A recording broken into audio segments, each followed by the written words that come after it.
estão todos bem. Estamos aí uma turma mista com alunos do Cabo de Santo Agostinho e da Princesa do Agreste, em Caruaru. Será que esse ano tem forró em Caruaru esse ano? Carnaval já não teve em Recife, né?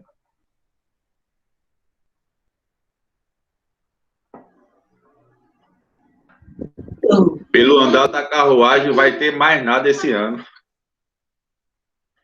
A sensação que se tem é essa, meu amigo. Tá Estava tudo animado com a volta, fechando. mas fechou tudo de novo. Tá complicado.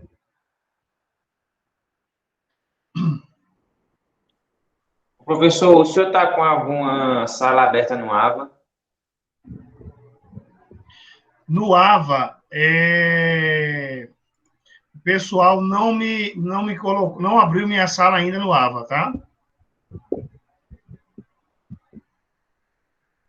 Vai eu ter que tirar nota boa no senhor, viu? As outras duas últimas matérias eu fui reprovado. Lasquei-me. Mas, rapaz... Foi, porque, professor, eu tô fazendo tratamento aí de um negócio aí que aconteceu comigo, aí eu não tive tempo, não. Tô indo aí pro Recife, direto pro IMIP, aí não deu não pra mim, não. Aí tô voltando ao normal agora, entendeu? Pronto. Tô só indo só buscar a medicação só e pronto. Firme e forte, se preocupe não que a gente vamos trabalhar junto para que todo mundo se saia bem. Não, mas se Deus quiser, eu tô voltando agora, foi igual dessa doutora lá, doutor, oxe, minha vida não pode morrer, oxe, não posso morrer agora não, tem muita coisa ainda. Tá começando agora, né? Sim, oxe, eu tô doido para desenrolar as coisas. Aí ela disse, não se preocupe não, aí pronto, mas eu tô voltando de novo. Perfeito, perfeito. Oficialmente gravando, pessoal, uma boa noite a todos, sejam bem-vindos. Hoje, na verdade, era para nós termos começado ontem, mas devido a problemas técnicos, nós estamos começando hoje, tá? Duas coisas importantes que eu gosto de falar com todo mundo. Em princípio, a nossa programação são aulas síncronas, como essa, nas segundas, quartas e sextas. Terças e quintas é tutoria. O que é a tutoria? É o momento em que o aluno, após ter participado das aulas na segunda, na quarta ou na sexta, entrar em contato conosco, estudar e tirar dúvidas, tá? Então, esses dias, a terça e a quinta, normalmente, a gente está aqui das 18 às 22 horas no aguardo para tirar dúvidas. Normalmente, eu não abro o Google Meet. Normalmente, eu fico lá no WhatsApp e se a resposta à dúvida, caso exista, surja e eu possa tirar ela pelo WhatsApp, eu tiro pelo WhatsApp. Caso contrário, eu acesso o Google Meet para que a gente possa explanar de forma melhor, tá certo? Alguma dúvida com relação a isso? Vocês já estão maceteados com isso, já? Tranquilo. Qual a durabilidade do seu curso, professor, da sua aula? Por favor, você repete a pergunta, Jefferson. Qual a durabilidade da sua aula, professor? Durabilidade, assim, quanto tempo no mês? Essa nossa aula aqui, pelo programa de curso, são 36 horas, o que dá 9 dias de 4 horas. Então, provavelmente, na sexta-feira, deixa eu confirmar aqui, sexta-feira, dia 12 de março, se não me engano, é aniversário do Recife, é 12? Eu acho que é 12. Nós estaremos encerrando essa disciplina, tá? Então, as disciplinas são, como são todos os dias, acredito que... Mas aí eu confirmo com vocês, assim que a sala no AVA for aberta, eu confirmo com vocês e a gente tem tempo aí para a gente conversar bastante. Tá bom? Está dando muito problema, professor. É porque, vamos dizer assim, o senhor começou agora, aí não foi aberta a sua área lá, né? Aí a gente fica perdido porque é a aula que passou, com quem perdeu, vai jogar onde? Entendeu? Entendi. Todo esse jogo aí fica meio difícil para a gente. Não, mas fique tranquilo que eu fico atento. Já cobrei hoje a abertura da sala no AVA, tá certo? E amanhã, sem falta, o pessoal deve abrir para mim. Senão, de manhã logo cedo, eu ligo para lá e dizer, olha, abre a minha turma que eu estou precisando colocar a aula de ontem, tá certo? Pode ficar tranquilo. Outra coisa, pessoal, veja, nós vamos fazer alguns exercícios, tá certo? Então, o que acontece? Eu sempre peço para os alunos colocarem os exercícios no AVA, certo? Por quê? Se você mandar para o meu WhatsApp, provavelmente eu não vou ver. Por quê? Porque tem um número enorme de pessoas aí, tem turmas aqui, ó, são 2 turmas. Então, imagine que, no mínimo, são 60 pessoas, 60 alunos, juntando essas 2 turmas. Se vocês começam a mandar para mim, nem meu celular vai ter espaço suficiente para guardar todo o material, nem eu vou ter como gerenciar isso. Então, assim, toda atividade, tá, que for preciso enviar, ela deverá ser enviada no AVA, sempre no AVA, nunca no WhatsApp. Se houver algum problema com AVA, tá? Aí eu vou dizer para vocês, ó, mande para o e-mail, porque no e-mail eu consigo gerenciar. No e-mail vai dar lá o nome de Jefferson, de Eli, de Reginaldo, de Lucas, de Sérgio, e aí eu consigo, né, o e-mail, né, eu consigo controlar e fazer isso. Mas, assim, pelo WhatsApp, nunca, até porque são muitos alunos, então realmente fica difícil para me gerenciar. Quando vocês mandam no AVA, eu recebo uma mensagem dizendo que eu preciso avaliar e colocar a nota. Aí fica super tranquilo para mim, porque vai controlando facilmente. Tá bom? Bom, eu não disse ainda meu nome. Estou colocando meu nome. Meu nome é Josenildo Fernando da Silva. Tá? Vamos ficar juntos aí essas 36 horas. Vamos fazer uma troca de experiências aqui.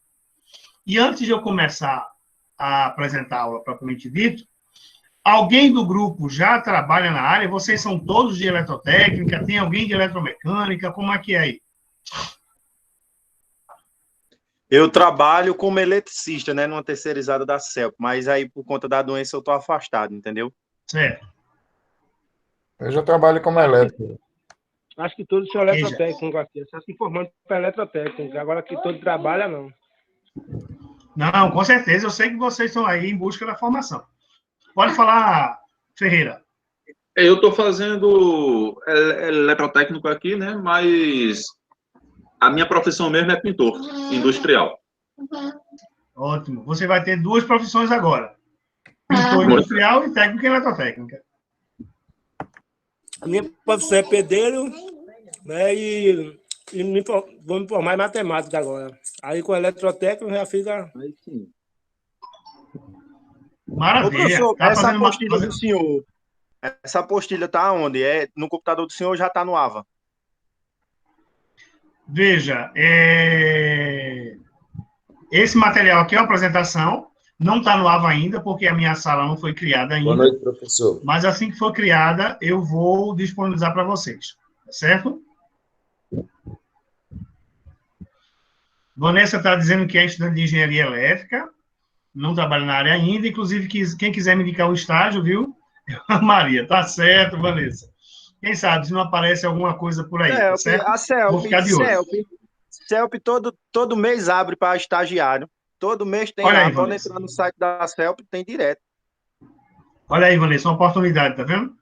Tem que falar. O bom mesmo é o concurso da Chefs, né? Se o cara passasse no concurso da Chefs, aí era outra coisa, né?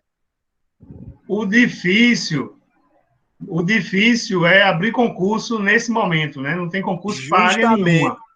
Em 2012 foi o último concurso da Chefs. Foi. Verdade. Mas, assim, vamos esperar, né, que esse país melhore, né?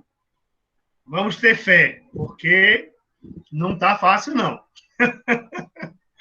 Mas, pessoal, vejam, nossa disciplina, nossa unidade curricular é sobre leitura e interpretação do desenho técnico. me disseram que vocês já são ótimos desenhistas. Então, não tenho muito o que ensinar a vocês. Isso é verdade? Não sei disso, não, mas você está dizendo. É nada, Professor, não sei nem para onde é que vai, professor. eu não gostei de desenhar muito, não, mas esse desenho aí não é difícil, não. Agora eu não gostei de desenhar, não, viu? Perfeito. Pessoal, vejam, eu sempre digo que o profissional da área de eletrotécnica, né? Eu sou formado eu sou técnico em eletrotécnica e também sou engenheiro eletricista, tá? Técnico pela antiga Escola Técnica Federal de Pernambuco, engenheiro eletricista pela Universidade de Pernambuco e também eu fiz Senai em 1900 e bolinhas. Foi ontem. Na época, eu fiz o curso de eletricista de manutenção, que tinha uma unidade curricular de instalações elétricas prediais, tinha uma unidade curricular de comandos elétricos e uma unidade curricular de bobinagem de motores. Não é enrolamento, tá? É bobinagem de motores. Tá? Então, eu tenho minha formação, minha atuação é toda na área de eletrotécnica, tá? Trabalho hoje no Senai e trabalho também como autônomo, fazendo projetos elétricos para condomínio, para pequenas indústrias, e aí a gente vai tocando a vida, né? Porque aqui nesse país a gente não fica rico, a gente só trabalha. Mas, veja... Bora para Portugal. Portugal está dando muita oportunidade. Rapaz, e de vez em quando me dá uma vontade, viu? Eu tenho um ex-aluno com quem eu tenho... Diga, Portugal Lucas. é melhor do que os Estados Unidos ainda. Não tenho nenhuma vontade de ir para os Estados Unidos. Nenhuma. Apesar que eu tenho também amigos que moram lá nos Estados Unidos e têm uma vida razoavelmente boa, tá? Mas Portugal realmente tem um amigo e ex-aluno que está lá e ele diz que está muito bom. Ele já disse, professor, quando o senhor quiser vir, me diga que eu lhe digo o caminho das pedras. Eu digo, opa! Mas vamos lá. No momento, vamos focar na nossa realidade de hoje e eu estou aqui para conversar com vocês sobre essa disciplina de leitura e interpretação do desenho técnico. Então, como eu comecei a minha fala, o desenho, pessoal, é algo extremamente necessário para o profissional de eletrotécnica. Por quê? Porque, independente de como você vai trabalhar, você tem uma área enorme de eletrotécnica para trabalhar.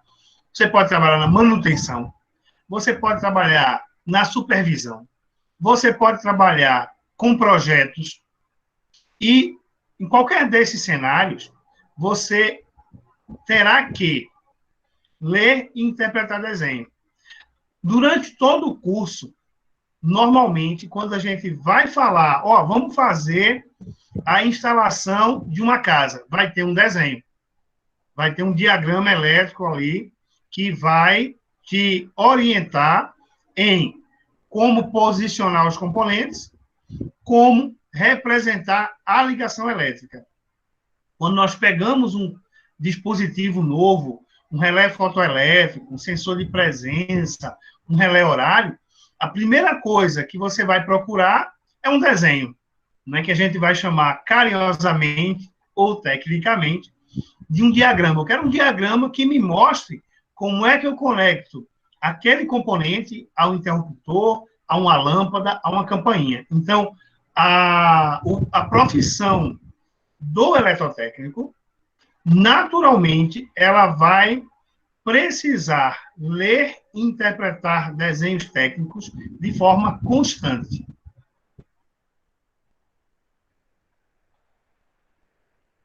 Deixa-me ver, ocorreu um evento aqui, deixa-me ver. Mexeram. Rapidinho.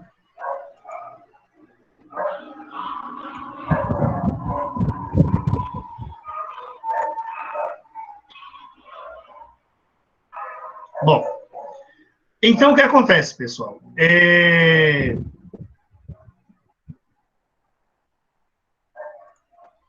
que acontece? O técnico em eletrotécnica, ele vai precisar regularmente estar trabalhando com diagramas, lendo, interpretando ou fazendo, né? A Vanessa Neves diz aqui que só desenha no AutoCAD. Perfeito, tá? Hoje, eu digo que infelizmente até, poucas pessoas desenvolvem a habilidade de desenhar a lápis, tá? Porém, e o uso das ferramentas computacionais para fazer desenho são corriqueiras. Então, eu trabalho com projeto, eu trabalho com AutoCAD, é natural. Não vou fazer nenhum desenho à mão quando eu faço um projeto. Entretanto, eu sempre digo que, se você vai fazer um projeto, você vai visitar um cliente, a coisa mais comum, por incrível que pareça, é o cliente não ter a planta baixa da edificação. Então, às vezes, eu vou fazer um projeto elétrico e eu vou precisar de uma planta baixa e o cliente não tem. Então, às vezes, eu preciso fazer um croquis, fazer um pequeno croquis, para que eu possa, depois, fazer a planta baixa do cliente, para que eu possa fazer o meu projeto elétrico. Tá? Vocês vão ter mais à frente um projeto, uma cadeira de projetos elétricos, em que vocês vão mergulhar mais nisso. Mas eu digo para vocês o seguinte, vai fazer um projeto elétrico de uma edificação, o que você vai precisar, para começar, é um projeto arquitetônico. Você vai precisar do projeto arquitetônico para definir o teu projeto elétrico. Sem esse projeto arquitetônico, você não consegue fazer o projeto elétrico, tá? E aí, como eu estava falando para vocês, essa é uma dificuldade que a gente encontra, porque as pessoas, na maioria das vezes, não possuem o projeto arquitetônico. E aí, dificulta a vida do projetista de elétrica para fazer o projeto. Nessa disciplina, pessoal, veja, ela se presta a... Qual o objetivo dela? É fornecer para vocês os conhecimentos gerais para que a gente consiga ler e interpretar um desenho. E a gente vai fazer isso tanto olhando para o desenho, eu vou mostrar para vocês alguns detalhes hoje importantes, e depois a gente vai precisar que vocês desenhem, façam alguns desenhos que é para vocês treinarem. Vou pedir, tá, que vocês tentem fazer o desenho à mão, tá? Para que a gente consiga, para que vocês possam desenvolver esta habilidade.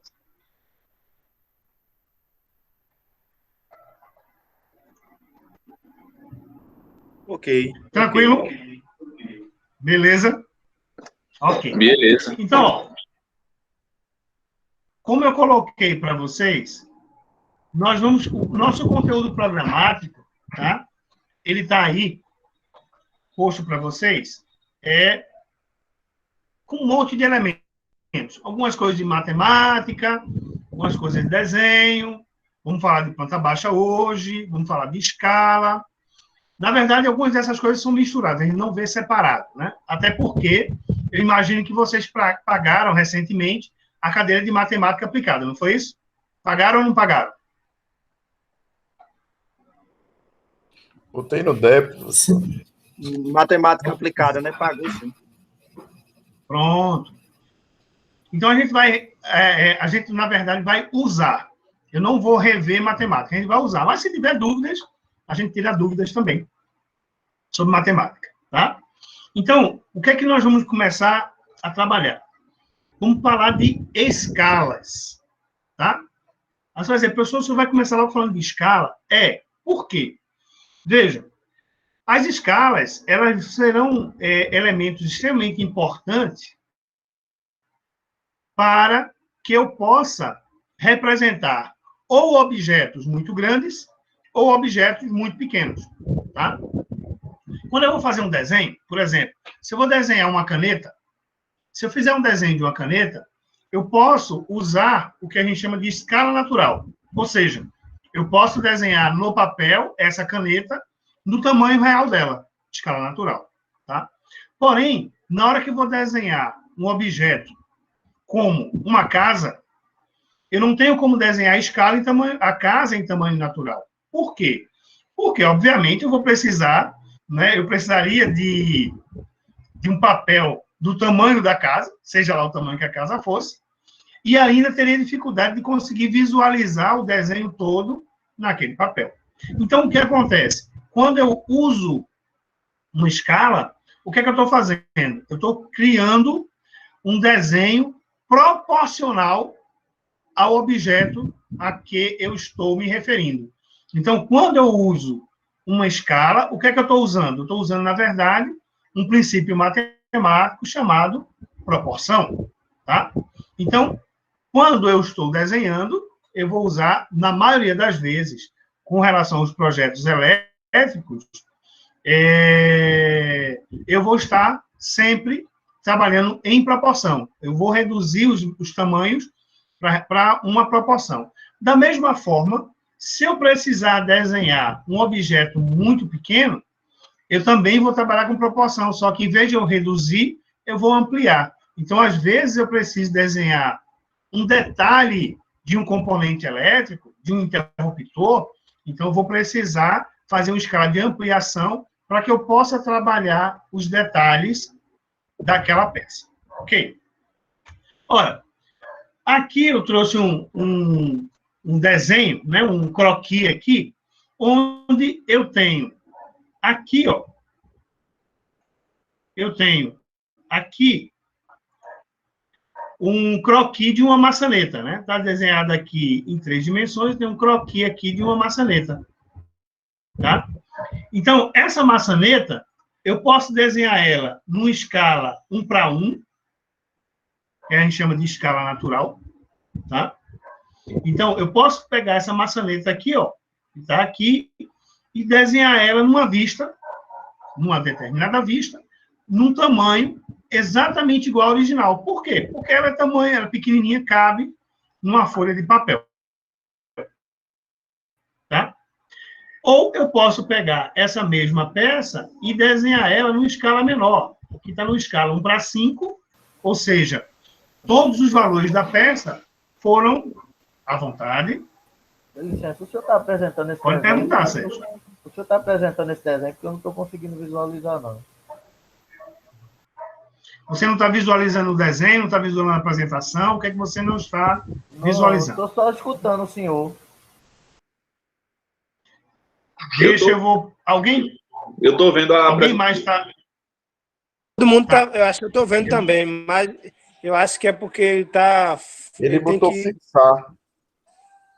Tem que fixar. Eu vou fazer o seguinte. Eu vou parar a apresentação e vou começar a apresentação de novo, tá?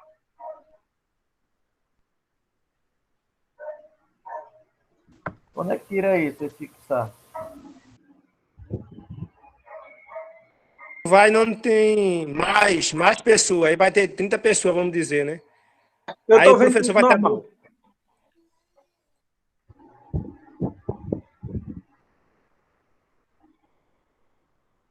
Conseguiu resolver, meu jovem? Não, professor. Tu vai em mais, né? Onde tem 31 pessoas. Aí o professor... Aí vai ter 2 vezes o professor. Tu vai clicar embaixo, no do professor de baixo, no que não está falando, né? No que o professor não está falando. Aí bota fixar. Aí, beleza, vai mostrar essa tela aí. Porque o professor tem 2 telas, a dele e essa outra aí. Isso.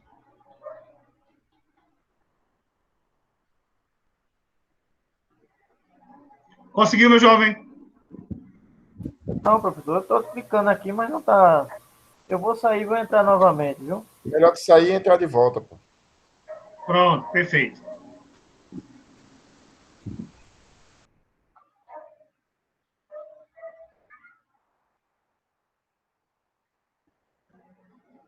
Bom, enquanto ele volta, vejam. Então, o que acontece? Quando eu faço um desenho, eu vou usar uma escala. Eu posso usar uma escala natural, como vocês estão vendo aqui. Eu posso utilizar uma escala de redução, como essa aqui, que está 1:5, a resolução não ficou boa, e eu posso usar uma escala 1:10. O que é que vai me definir? O que é que vai definir a escala? Quem é que define a escala de um projeto?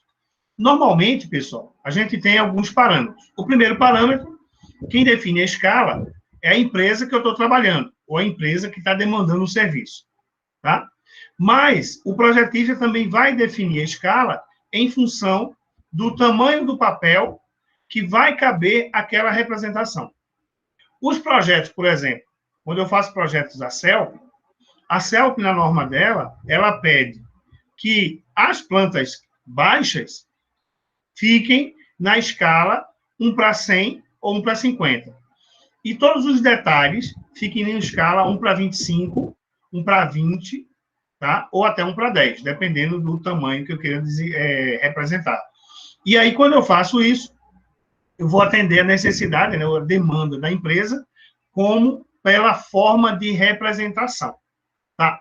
Então, assim, a escala, normalmente quem define é a empresa que está contratando você para representar o desenho. Porém, normalmente, desenhos de residências, pequenas residências e tudo mais, normalmente você vai estar numa escala de 1:50 ou 1:100, a depender, logicamente, do tamanho do objeto. E um outro elemento que vai definir o tamanho da escala é o tamanho do papel que você vai representar o teu desenho. Ou seja, se você vai usar uma folha de papel A4, uma folha de papel A4, ela tem os tamanhos máximos de 210 por 297 milímetros, tá?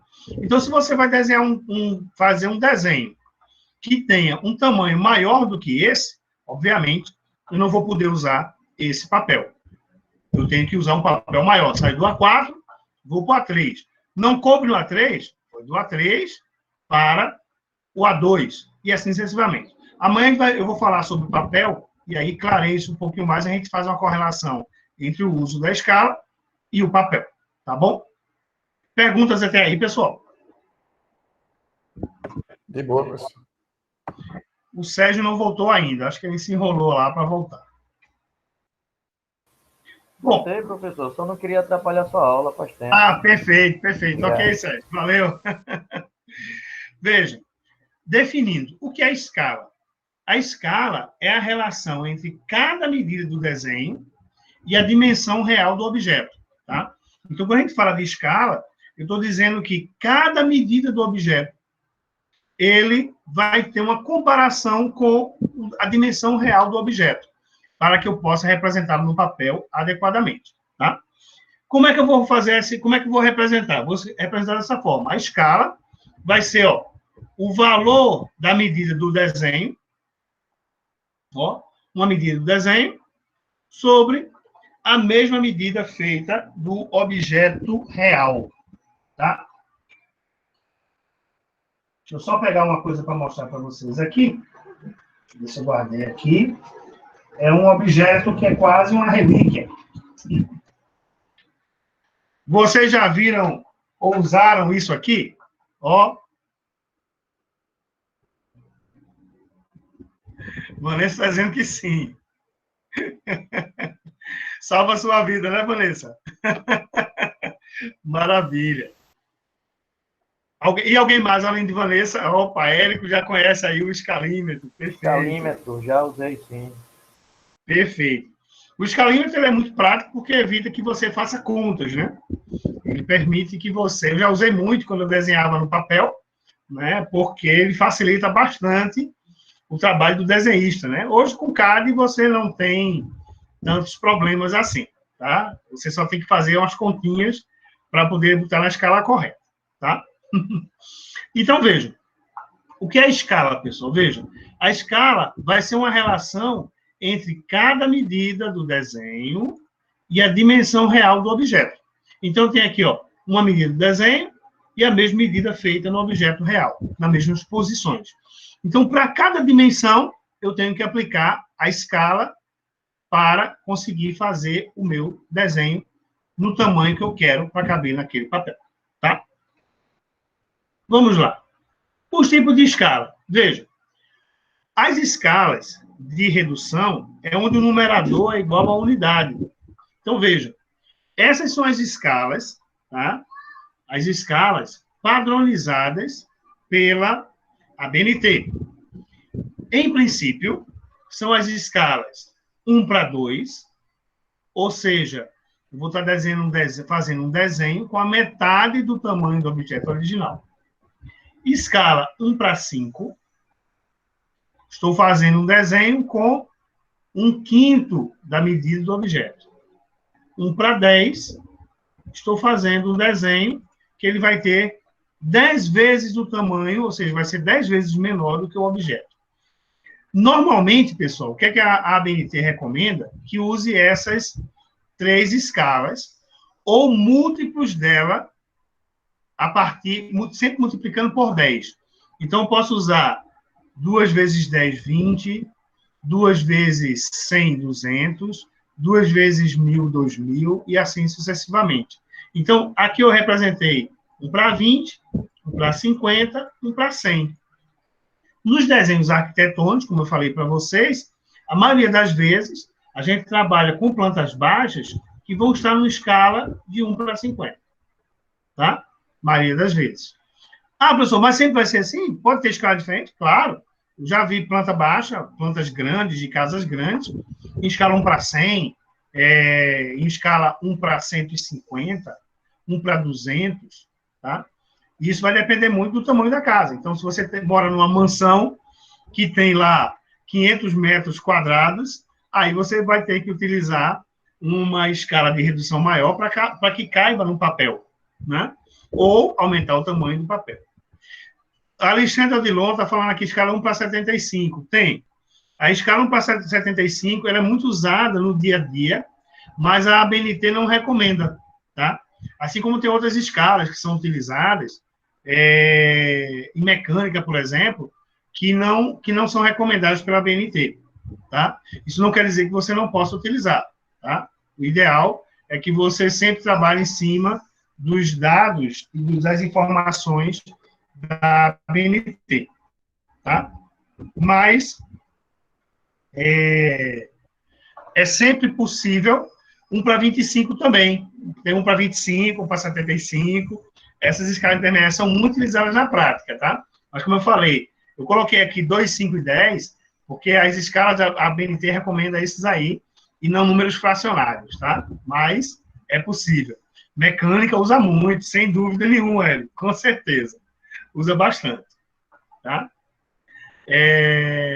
Pessoal, se vocês quiserem falar alguma coisa no chat, tá? Eu estou vendo o chat aqui que eu uso 2 telas para facilitar a interação com vocês, tá bom? Bom, essa escala é a escala chamada de redução. Então, quem trabalha, como nós, vinculando o nosso trabalho com a arquitetura, tá? Normalmente vamos utilizar escalas de redução, tá? Agora, é possível também usar escalas de ampliação. Então, ó, escala de ampliação, coloquei só as básicas aqui, 2 para 1, 5 para 1, 10 para 1. Observem que as escalas eu vou sempre representar em forma de fração, mesmo que eu coloque o 1 como denominador. Mas eu vou representar a escala sempre dessa forma. Certo, pessoal? Então, na hora que vocês tiverem uma representação, um exercício, onde eu precise representar uma escala, eu sempre vou representar na forma de fração. Ou dessa forma, né? Ou em linha, 1/10, 1/5, mas sempre em forma de fração, tá? Então, quando eu represento numa planta baixa, eu coloco 1, 2 pontos, 50, tá? Que é uma outra forma simplificada de nós representarmos a escala. Mas ela vai sempre ser representada por 2 números. Nunca a gente vai dizer, a escala de ampliação é 2. Não, a escala é 2 para 1. Tá? Que é justamente para indicar que eu estou ampliando. Ah, se for de redução, estou usando a escala 1 para 50. Tá? Vinícius, essa aula, em princípio, vai até às 21 horas, tá certo? A partir das 21 eu fico para tirar dúvidas. Vamos lá? Então, vamos lá. E nós temos a escala natural. A escala natural é a escala 1:1, tá? Ou seja, eu vou desenhar o objeto no mesmo tamanho em que ele é confeccionado. Então, eu posso desenhar um copo num papel facinho, facinho, porque eu vou colocar ele aqui no papel e consigo fazer a representação dele. Tá tranquilo aí, pessoal? Vamos começar botando vocês para trabalhar, tá? Ó, eu tenho uma rua que foi desenhada com 12 milímetros de largura e a medida real dela é 24 metros. Qual a escala que foi utilizada? Vocês conseguem fazer essa conta aí? 1:2. Opa! Fique atento nas unidades de medida. É verdade, aumentou, é verdade. Não passei, não. Vamos fazer as contas, Façam as contas. 2:1. 2:1 não. 2:1 seria de ampliação, né? Observe que eu estou desenhando. A rua ficou com 12 milímetros e a largura mede 24 metros. Aí fiquem atentos nas unidades de medida. Até agora eu estou vendo. Opa, não. Não, para mim, não, professor. 1:50. Para mim, Não. Façam as contas. Opa! Alguém chegou no valor aí. Fez as contas, não foi, Jefferson? não, para mim, não, professor. Vamos lá. Ó, eu tenho aqui, ó, vou usar o conceito que eu coloquei para vocês. A medida do desenho sobre medida real. Então, aqui, ó, 12 milímetros sobre 24 metros. Veja, eu preciso, tá? Eu preciso que as unidades, que os números estejam na mesma unidade. Então, eu não posso dividir 12 milímetros por 24 metros. Ou eu boto os 12 milímetros em metros, ou boto os 24 metros em milímetros. Eu vou ter que fazer um dos dois. Tá? As unidades têm que estar, o número tem que estar na mesma unidade. Então, o que é que eu faço aqui? Eu preciso multiplicar por 1.000 para converter em milímetros, ok? Então, eu tenho aqui, ó, 12 sobre 24.000. 12 sobre 24.000. Então, ó, eu vou fatorar, né? Vou simplificar a minha fração, onde eu peguei o 12, dividi por 12, e o 24.000 também dividi por 12. Então, quando eu dividi 12 por 12, eu cheguei aqui no valor 1, que é a representação da minha escala, e 24.000 por 12, eu cheguei aqui em 2.000. Então, foi usado no desenho dessa rua, um valor, uma escala, na verdade, de 1 para 2.000. Tranquilo? O número não foi, professor? Porque eu mudei lá o errei naquilo ali, bicho. Não, tranquilo. A hora e o momento de errar é aqui, na sala de aula, tá? Mesmo que virtual. É para a gente ficar atento nos elementos. Mas vejam, primeira coisa que eu vou observar, pessoal, na escala, é as dimensões que eu estou trabalhando. Então, eu forneci para vocês aqui o valor de 12 milímetros. E o valor real estava em metros. Eu preciso colocar os dois na mesma unidade. Coloquei na mesma unidade, vai ficar certinho, vai ficar redondinho. Tá bom? Tranquilo? Tranquilo. Vamos a mais um exemplo.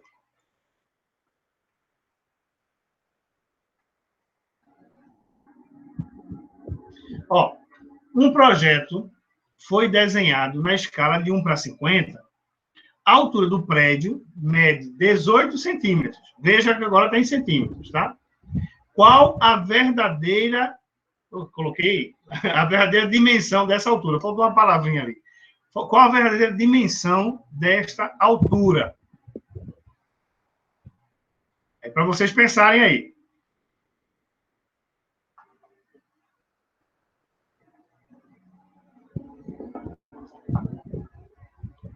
Agora vocês estão querendo fazer conta, né?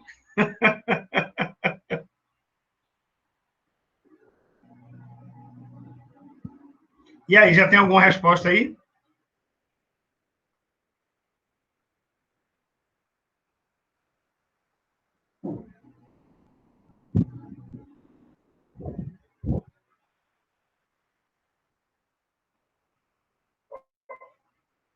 Chegaram aqui a 9 metros. Beleza, beleza. Vamos lá, ó. Vamos demonstrar aqui. É 900 centímetros, né? Multiplicando 50 por 18, né?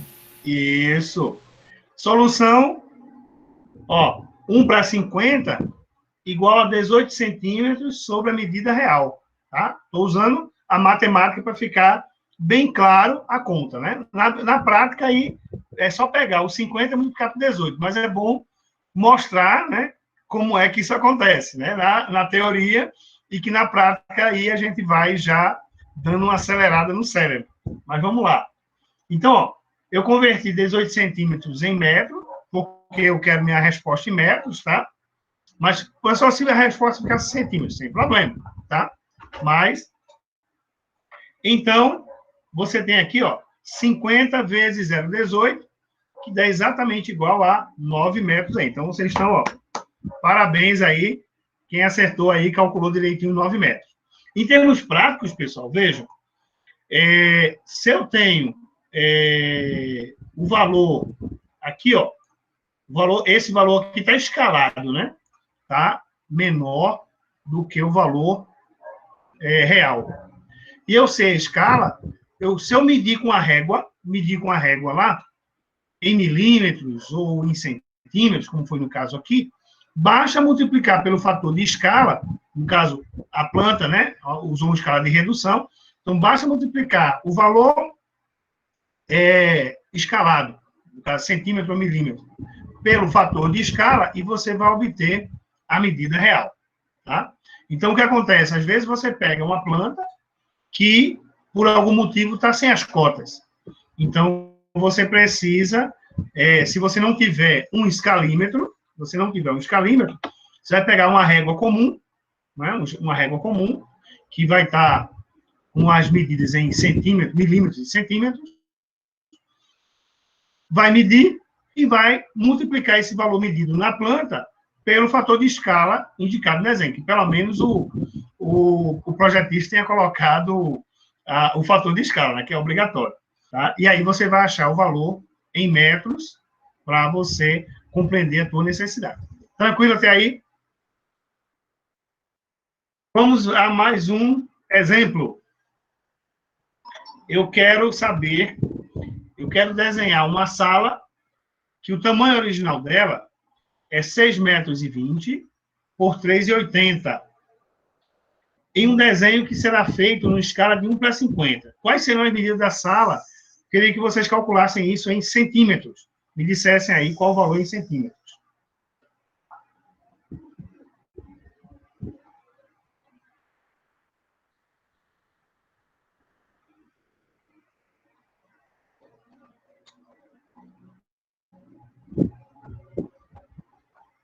Silêncio.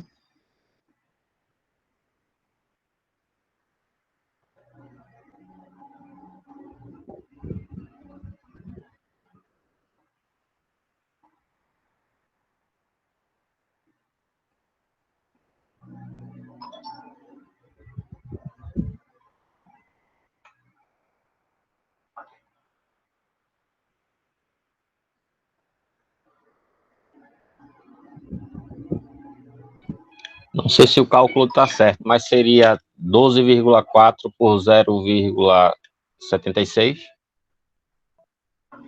12,4 é uma medida. Agora, 0,76 eu creio que não. Então, eu calculei errado. Deixa eu refazer aqui. Beleza.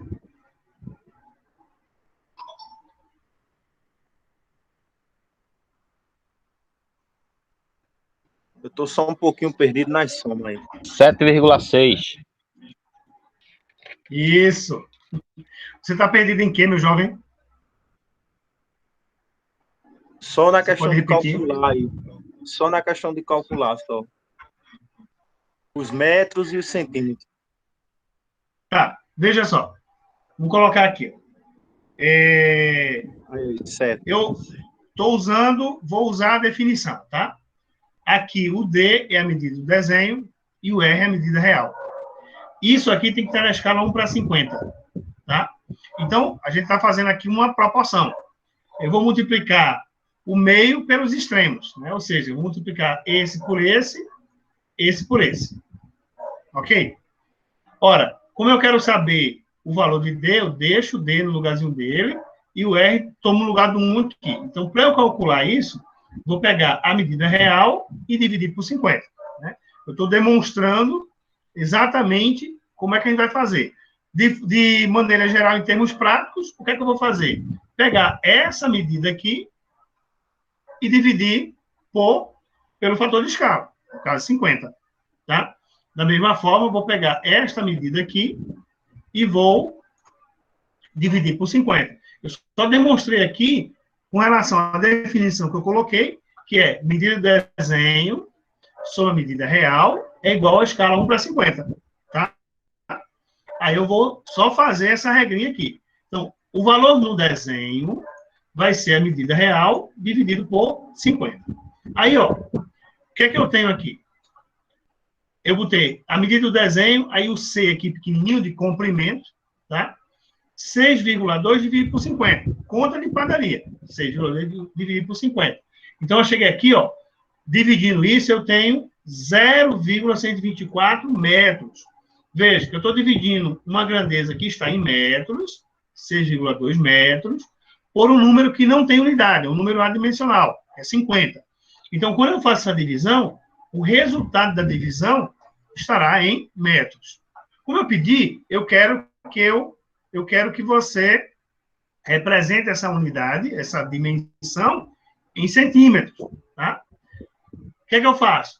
Para transformar isto aqui em centímetros, eu tenho diversas maneiras. A maneira prática que a gente ensina é o deslocamento da vírgula. Então, deixa eu apagar essa linha que eu fiz aqui, para ficar bem prático aqui para todo mundo. Então, o que é que eu vou fazer aqui? Ó, eu vou pegar essa vírgula que está aqui, ó. Aí, ó, de metro para centímetro, eu tenho que andar 100, tá? Então, eu tenho que deslocar 2 zeros. Então, ó, a vírgula está aqui, ó, sai daqui e vem para cá. Deslocou uma casa, 2 casas. E a vírgula fica aqui. Então, eu converti isso aqui de 0,124 metros para 12,4 centímetros, deslocando essa casa, a vírgula, 2 casas para a minha direita. E aí eu fiz a conversão de metros para centímetros. Então, o comprimento ficou 12,4 centímetros. Se eu pedisse para você representar em milímetros, de centímetro para milímetro, tem uma diferença de 1.000 unidades. Tá? O milímetro é 1.000 vezes menor do que o metro. Então, no caso, se eu quisesse representar em milímetros, essa vírgula aqui, ó, eu deslocaria 3 casas e não 2. Ok?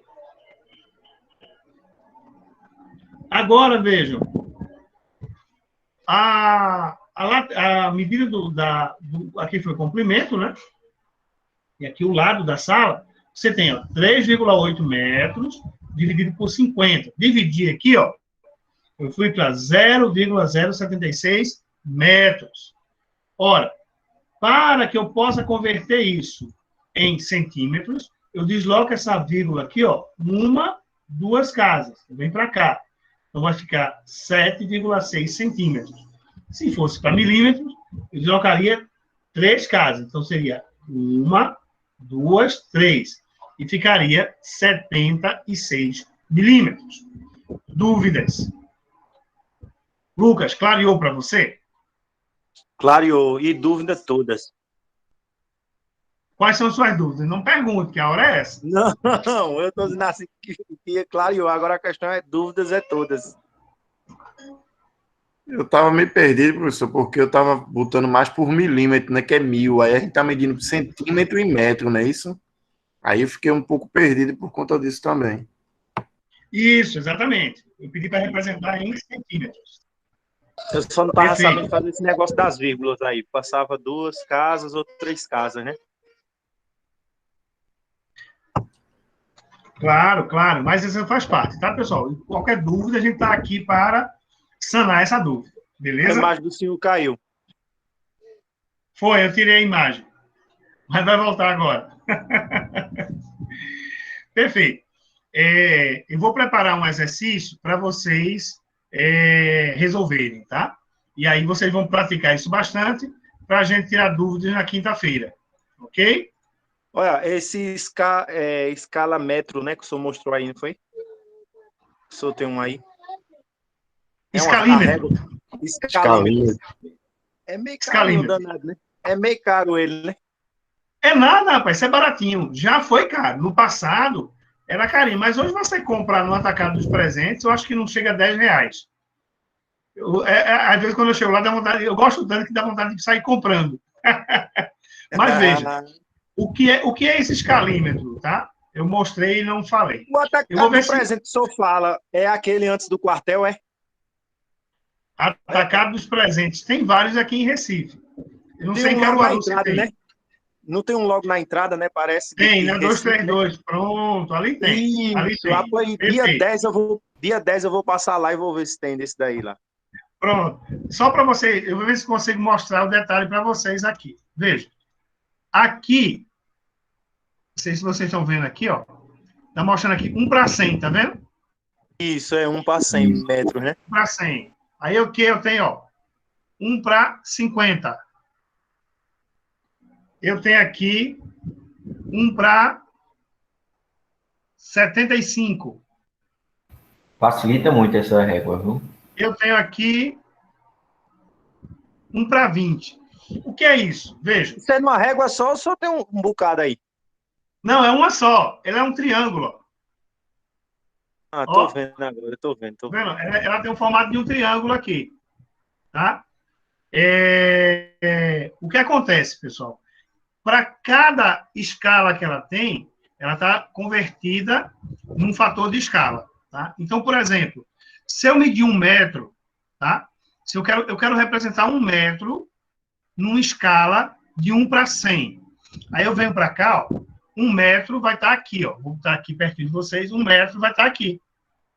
Mas se eu quiser 1 metro na escala de 1 para 20, aí eu venho para cá, ó. Na escala de 1 para 20, 1 metro está aqui, ó. Aí é bom, aí facilita o desenho na hora. Se eu quiser na escala de 1 para 75, 1 para 75, aí 1 metro vai estar aqui, ó. Deixa eu mostrar aqui. Então, se eu for fazer um desenho a lápis, tá? E escalado, o que é que eu vou fazer? Em vez de eu estar fazendo conta, eu vou observar, vou olhar para a sala, aí vou dar 6,20 metros, escala 1 para 50. Aí eu venho para cá, 1 para 50, 1 para 50, e vem aqui, ó, para 6,20 metros, ó, 6,20 metros. Estou na escala, ó, 1 para 50, 6,20 metros. E aí eu represento aqui no papel, já direto, sem precisar fazer conta, tá? Aí o que acontece? Se você for comprar, tá? Ela é interessante por quê? Porque o desenho em papel impresso, você ainda pode utilizar ela para, caso tenha alguma dúvida na medida, você vai lá com o escalímetro na escala da planta, e o número que você lê na escala é um número já em metros, já convertido, sem precisar fazer conta, tá certo? Aí você tem que ficar atento nas escalas que você tem, tá? Aí vejam que essa aqui tem a corzinha azul, tá?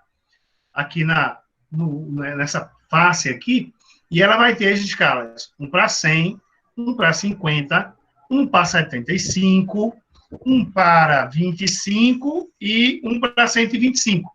Então, tem cada escalímetro, você pode comprar vários escalímetros que ele tem escalas diferentes. Então, se você, por exemplo, lê muito mapa, você pode comprar um escalímetro que tem escala 1 para 1.000, 1 para 2.000, 1 para 2.500, 1 para 10.000. Tá? Então, se eu vou trabalhar com mapa, aí eu compro um outro escalímetro que vai ter as escalas de acordo com com que eu vou trabalhar. Tá bom? Se você quiser um só, aí você precisa fazer conta de cabeça. Então, por exemplo, a escala 1 para 100, na escala 1 para 100, se eu quiser usar como para medir de 1 para 1.000, os valores que eu leio aqui, eu vou precisar dividir por 10 de novo, para achar o valor em metros, tá? Aí é uma continha para fazer. Denis está dizendo que em Caruaru não tem. Olha, Caruaru, provavelmente você vai encontrar numa papelaria, tá? Antigamente era muito comum, tá? Muito comum. Hoje em dia, nem tanto. Assim, se você quiser adquirir, se você já trabalha na área de projeto ou pretende trabalhar na área de projeto, é interessante, tá? É interessante.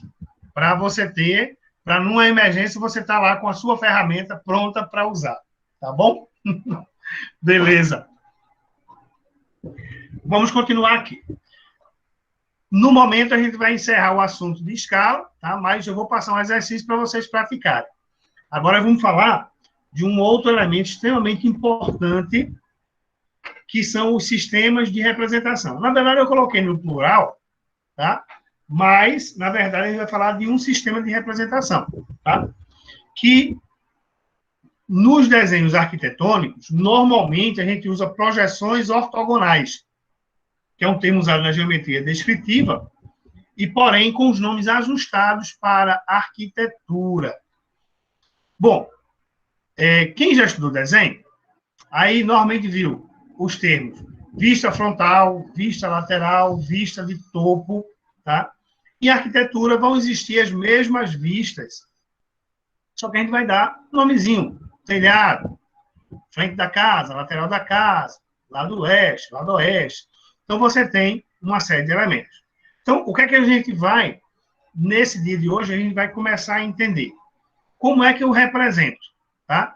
Então, eu vou colocar alguns desenhos aqui e eu queria que vocês participassem. Não se preocupem em falar, vocês não vão estar me atrapalhando. Vocês estão somando comigo quando vocês participam, tá? Então, pode participar. Quem já tiver experiência, quiser contribuir, quiser trazer um exemplo para ilustrar para os colegas que não trabalham ainda nessa área, fiquem à vontade, tá?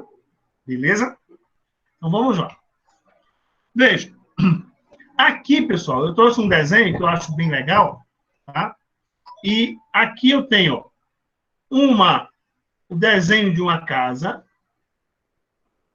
tá? O desenho de uma casa, está intitulado aqui como número 1.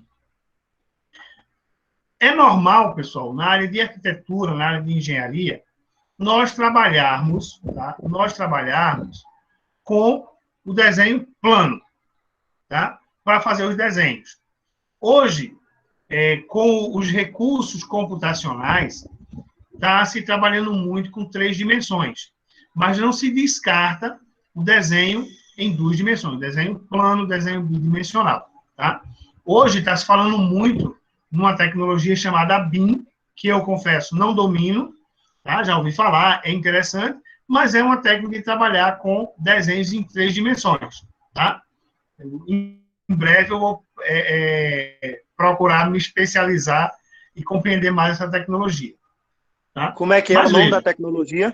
Em geral, ainda se pratica... Desculpa, Lucas, pode falar. Não, o nome da tecnologia é BIM, é? BIM, B-I-M. BIM, tá? É uma tecnologia que para você trabalhar em 3D, que dá, na verdade, ela é bem interessante. Por quê? Porque essa tecnologia, ela permite você trabalhar em 3 dimensões e facilita, tá? Facilita o projeto. Por quê? Porque você consegue ver a interferência de uma disciplina na outra ou de uma área na outra. Por exemplo, se você imaginar um shopping, o shopping você tem uma infinidade de tubulações. Você tem tubulação de ar-condicionado, tubulação de elétrica, tubulação de incêndio, tubulação de água limpa, tubulação de água cinza ou esgoto. Então, você tem um monte de tubulações. E, normalmente, você tem um projetista que projeta o sistema de incêndio. Você tem um projetista que projeta o sistema elétrico. E aí, o que acontece?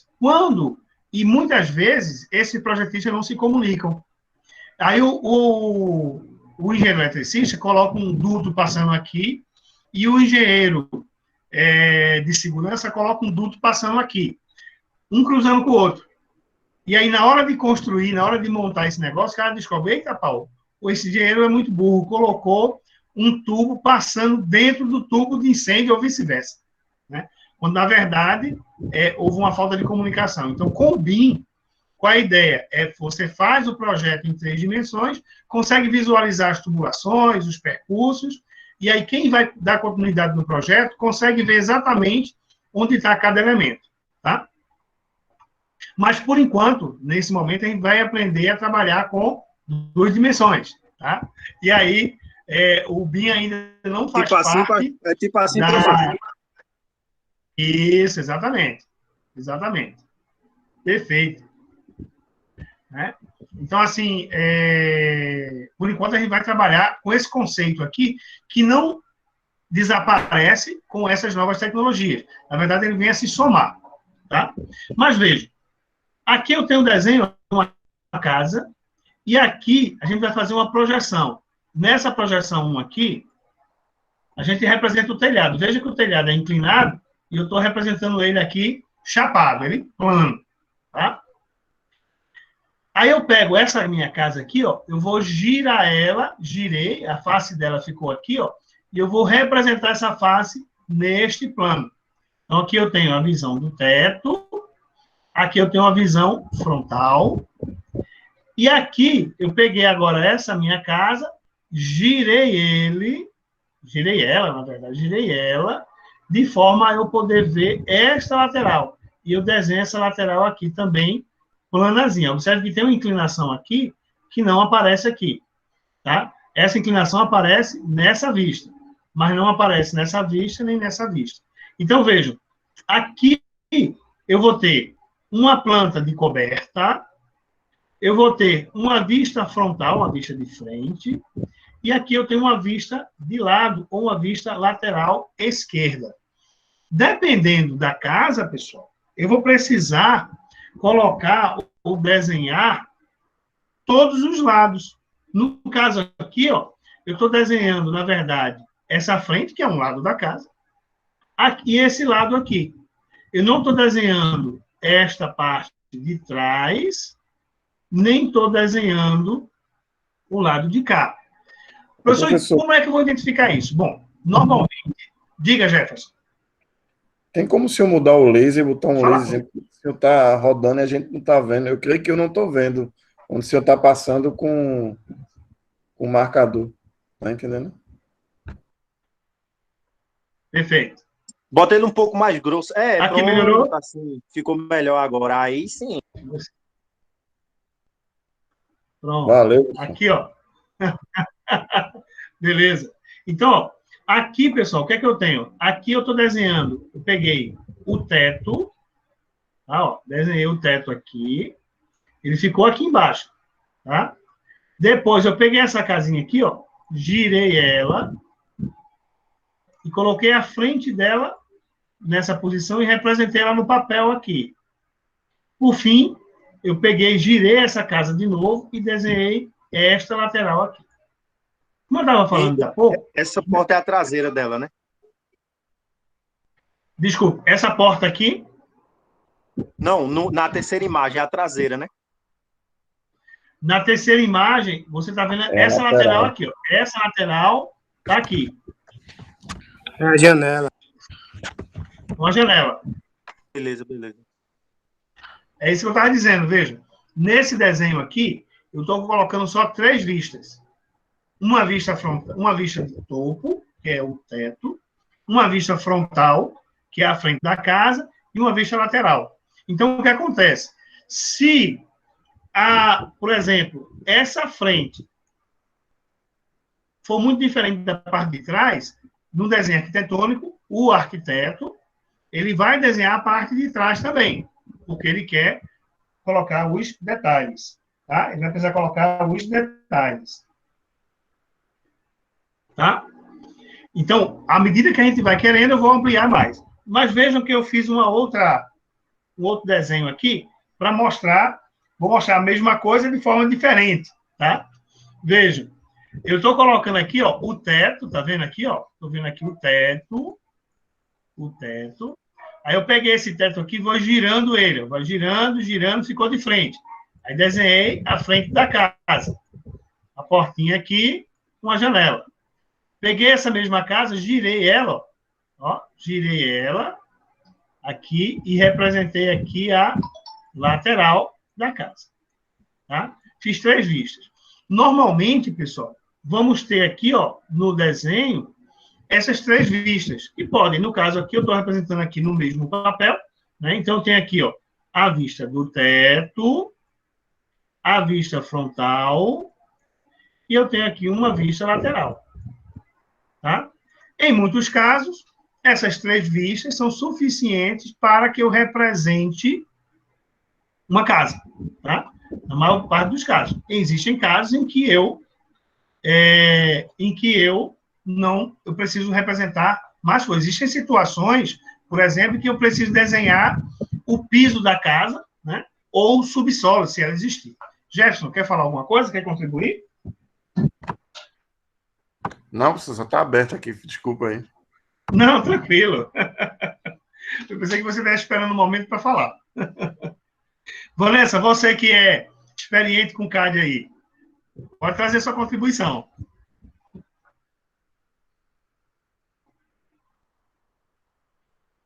Vanessa é tímida. Vamos lá. Então, ó, aqui, pessoal, tá? Já trouxe aqui um outro. Vanessa está dizendo, eu prefiro fazer todas as vistas no CAD mesmo. Na mão dá muito trabalho. Não, sem dúvida dá um bocado de trabalho fazer à mão, tá? O CAD facilita bastante. Mas aqui é para a gente entender, tá? Para a gente entender o conceito dessas nossas vistas. Então, vejam, aqui eu tenho uma casa, representei a mesma casinha de novo, bem simplificada. Aí eu tenho aqui, ó, a vista de cima, ó, a vista de cima, tá? Eu tenho a vista de frente, ó, a vista de frente. Eu tenho a vista do lateral esquerdo, a vista do lateral direito e a vista de trás. Então, ó, aqui, eu tenho aqui, ó, a frontal, tá? Aí coloquei aqui a lateral direita, a lateral esquerda, tá? A fachada posterior, a parte de trás da casa, tá? E aqui eu tenho uma planta de coberta e aqui, ó, vista inferior, raramente usada, tá? Uma vista inferior, raramente usada. Obviamente, se eu tiver um outro plano embaixo, ou tiver uma outra coisa embaixo da casa aqui, eu precisaria representar isso também. Isso aqui, realmente, eu nunca vi nenhum projeto que use essa representação aqui. Normalmente, você vai ter essa representação aqui, tá? Todas as vistas da casa. Então, a coberta, nós temos a lateral direita, a fachada posterior, a fachada esquerda e a fachada principal, ou a fachada principal, tá? Tranquilo, Jefferson, tá gravando aqui, tá? Assim que minha sala estiver disponível, eu irei publicar. Amanhã de manhã, provavelmente, eu estou publicando esse vídeo para que vocês possam assistir de forma mais detalhada, tá? Aqui, né, só para enfatizar, tranquilo, vá descansar que essa dor de cabeça passa. Aqui eu estou representando, estou mostrando novamente, né, a lateral à frente, a vista de trás, a vista lateral esquerda, a vista lateral direita, tá? Da mesma casa. Como é que o projeto vai ser representado? Veja. Eu tenho aqui uma casa em 3 dimensões, tá? Uma casa aqui em 3 dimensões. E o que é que vai acontecer? Normalmente, eu vou representar a minha casa, tá? E aí vem os detalhes, tá? Vejam, a nossa disciplina não é uma disciplina de desenho. Na verdade, é uma disciplina de leitura e interpretação de desenho. Mas a gente vai desenhar também, tá? Eu sei que vocês amam desenhar. A gente vai desenhar também. Gostei. Boa. Diga, Lucas. É bom porque eu já vou treinando já. Perfeito. Então, vejam. Aqui eu tenho uma visão de uma casa, né? Uma perspectiva isométrica aqui. E aí, o que acontece? Na representação do projeto, o que é que vai acontecer? Eu vou representar a planta de coberta, Aí, ó, vejam o que aparece aqui pra gente. O nome e a escala, tá vendo aqui, ó? Deixa eu dar um zoom aqui, ó. Planta de coberta e a escala. Escala 1 para 100. Aqui no meu slide, tá? Ela não tá na proporção correta, não, tá? Tá só ilustrativo aqui. Mas, normalmente, eu vou colocar no meu desenho, vou informar planta de coberta e a minha escala, tá? E aí, o que acontece, pessoal? Vejam. Quando eu faço o desenho, o que é que eu vou identificar aqui? Eu vou identificar aqui o seguinte. Primeiro, vocês vão ver que tem uma linha tracejada aqui, tá? Então, essa faz parte, esse é justamente o ponto da interpretação do desenho. O que é essa linha tracejada? Ó, essa linha tracejada é o contorno da parede, o contorno externo da parede, tá? E a linha que está aqui cheia, ó, a linha cheia, é o contorno, né? É o contorno do telhado. Você tem o contorno do telhado aqui, representado aqui, ó, contorno do telhado. Então, a linha tracejada, o que é que a linha tracejada vai representar para a gente? Que ela está embaixo de alguma coisa. Então, normalmente, a não ser que haja alguma indicação contrária, significa dizer que, se eu vejo uma linha tracejada, significa que ela está embaixo de alguma coisa. Ou seja, se a minha vista aqui, a minha vista está olhando para o telhado, a linha tracejada vai indicar que a parede está embaixo do telhado. Tá? Se eu fizesse uma linha cheia como essa, eu iria entender que essa linha estava passando do telhado. Então, é a interpretação do desenho. Tá tranquilo isso aí? Beleza, professor. Beleza. Se eu estiver falando enrolado demais, você me diga, tá bom? Outra coisa. Vejam que o meu telhado aqui, ele é inclinado. Mas, obviamente, quando eu desenho ele no plano, o telhado não vai ficar inclinado, tá? Então, o que é que vai acontecer? Eu vou representar as quedas d'água por essas setinhas aqui, ó. Ó, vou ter a setinha aqui, que vai indicar para que lado a água vai cair, né? Que é o pessoal chama geralmente de água, né? Então, você tem uma queda para cá, uma seta para cá, e uma queda para lá, uma seta para lá. Então, você vai ter aqui, ó, nessa representação do desenho, as setinhas indicando a queda d'água. Então, aquelas casas que têm um telhado mais desenhado, desculpem, aquelas casas que têm um telhado mais desenhado, né, que tem várias águas, então, na projeção, a gente vai representar as linhas, né, que formam o telhado e, para cada inclinação, uma setinha apontando o sentido da inclinação. Isso vai dar a ideia de quem está olhando para o projeto de como é que o telhado está posicionado, tá? Além disso, podem existir ainda, podem ser colocados, podem e devem ser colocados, a indicação da inclinação. E aí, a inclinação do telhado, normalmente, a inclinação do telhado, ele é dado em termos percentuais, vai dizer 2%, 3%. E aí a gente vê isso depois mais detalhado, tá? Então, ó, aqui, voltando, o que é que eu tenho? Na representação de um projeto, comecei aqui pela planta de coberta, indico o nome, indico a escala, as linhas externas cheias e escuras e grossas são a representação do telhado e a linha tracejada vai identificar que aquele objeto está abaixo do plano, normalmente, e existem situações em que eu vou dizer que ele está acima do plano, tá? Isso vai depender de que vista eu estou observando. Planta de locação. Vejam, eu estou trazendo essas definições, esses elementos, pessoal, porque vários projetos em que você vai fazer, você vai precisar de uma planta de locação. O que é uma planta de locação? Ela vai indicar a posição da construção dentro do terreno, tá? Então, pode-se fazer um desenho único com a locação e a coberta, tá? Então, veja, quando a gente falar de planta de locação, o que é que eu estou falando?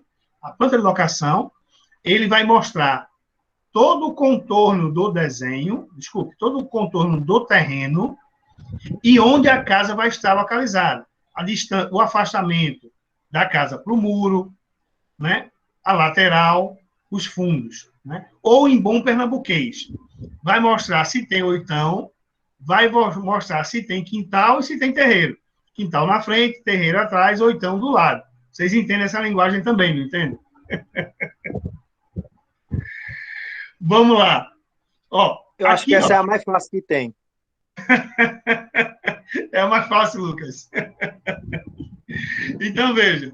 Aqui nós temos, né, o desenho, né, uma perspectiva aqui dessa casa, da nossa casinha. Aqui nós temos o terreno, tá vendo? O terreno e a casa aqui no meio. Então, né, quando eu vou fazer a planta de locação, o que é que eu vou fazer? Eu vou representar aqui, ó, os limites do terreno, vou identificar aqui, ó, a calçada, botar aqui o nome rua, mesmo que eu não desenhe a rua aqui. Vou identificar que isso aqui é o meio-fio, né, quando existir, lógico. Eu preciso identificar, e vem um outro elemento importante. Como se eu botar um zoom aí, por favor. Se eu botar um pouquinho de zoom. Dou sim, com certeza. Ok. Aqui, ó, calçada, meio-fio e rua. E aí, um ponto que eu falei para vocês, ó, eu estou colocando aqui os limites do terreno, ó, 20 metros por 10 metros. Aqui eu tenho uma cota que está dizendo o afastamento da parede para o muro, tá? E um ponto que eu tinha esquecido de falar para vocês. Quando eu desenho minha planta, no desenho, é imprescindível que eu indique o norte. Né? Eu posso indicar só o norte, ou, logicamente, eu posso indicar os 4 pontos cardeais, mas destacando sempre o norte. Tá? Então, eu sempre vou... Diga, Reginaldo. Essa planta que o senhor está mostrando é tudo civil, né? Civil. Com certeza. Por quê? Não, porque as plantas civil eu domino, né? Um pouco. Acho que eu não domino elétrica ainda, porque eu não vi, né? Mas eu trabalho na área civil do pedreiro. Coisa boa, pode contribuir. Somos todos ouvidos, viu? A diferença é muito grande da planta elétrica para civil. Perfeito. Vamos lá. Vejam só, pessoal. Um projeto elétrico, o ponto de partida do projeto elétrico é a planta civil, tá? Então, por exemplo, isso a gente vai aprender a fazer, eu vou pegar a minha planta civil, a minha planta arquitetônica, para fazer o meu projeto elétrico. Então, eu não tenho como fazer o projeto elétrico de uma casa se eu não tiver a planta arquitetônica. E para eu fazer o meu projeto elétrico sobre a planta arquitetônica, eu preciso compreender o que é a minha planta, o que é parede, o que é telhado, como é que eu vou representar. Entendeu porque eu estou falando da parte arquitetônica agora? Ok. Ok? Pronto. Então, ó, aqui, na minha planta de locação, veja, minha planta de locação, eu vou representar onde está a minha casa, vou colocar as cotas de afastamento do muro, tá? E aí um detalhe importante, vejam que essa cota, ela está dizendo a distância do muro para a parede. Ela não está dizendo a distância do muro para o telhado. Por quê? A gente vai pensar o seguinte, ó, quando eu for construir a casa, a primeira parte que eu vou construir é a parede. Então, se eu colocar a cota do muro para a aba do telhado aqui, né, que isso aqui é o telhado, o que é que vai acontecer? Eu vou acabar dando trabalho para quem vai executar, porque ele vai dizer, opa, essa aba aqui do telhado, quanto vai ser? Vai ser 30 centímetros? Vai ser 50 centímetros? Como é que vai ficar? Então, normalmente, a gente coloca aqui, ó, a distância do muro para a parede. Tá? Então, vou representar a cota do muro para a parede. Tá certo? Perguntas até aí?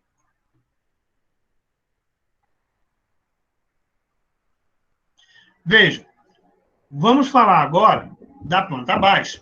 Tá? A planta baixa, tá? Ela vai ser como é que a gente vai interpretar uma planta baixa, pessoal? Eu coloquei aqui o desenho da casa, né? A mesma casinha. E eu coloquei aqui, ó, um plano aqui, ó. Ó, tô colocando aqui um plano que está cortando a casa aqui no meio. Tá vendo? Esse plano aqui, ó, ele está cortando a casa aqui no meio. Chama esse plano aqui de alfa. Ó, está cortando a casa aqui no meio, tá? O que é isso? A planta baixa, pessoal, ele é um recorte, ele é um corte da casa. Esse corte, tá? Tipicamente, a gente toma como referência essa distância aqui, ó. Então, do piso para cá, 1,5 m vai ser o corte que eu vou tomar como referência para fazer a minha planta baixa. Então, quando eu olho para uma planta baixa, eu preciso entender que eu estou a mais ou menos uma altura de 1,5 m. Por que isso é importante, pessoal? Porque, assim, quando nós formos fazer o nosso projeto elétrico, tá? Quando eu posicionar uma tomada em uma determinada altura, tá? Eu vou precisar saber qual é a distância, por quê? Eu vou pegar a planta para usar como referência para medir, por exemplo, o comprimento de fio que vai sair de um ponto a outro.